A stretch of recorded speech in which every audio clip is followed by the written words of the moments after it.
Allahu Ekber.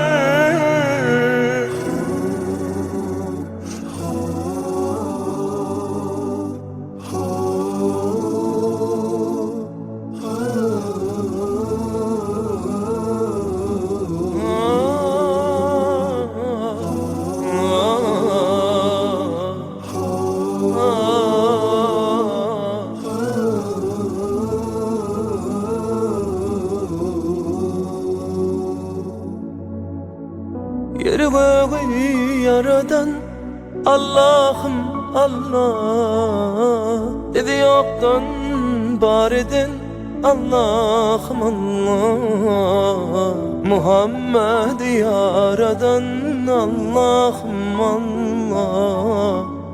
Eşit Allah'ım derdimi, dualarımı, rahmeyle bağışla günahlarımı. Hayır eyle her akşam her seherlerimi.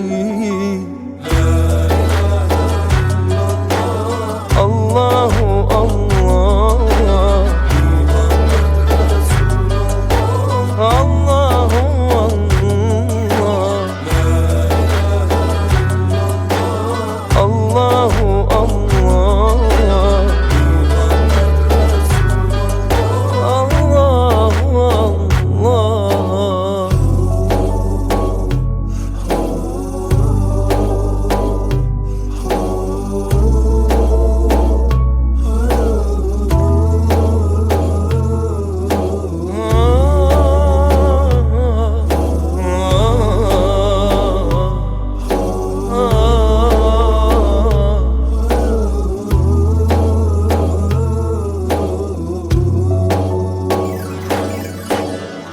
Dillermedin senasi Allah'ım Allah.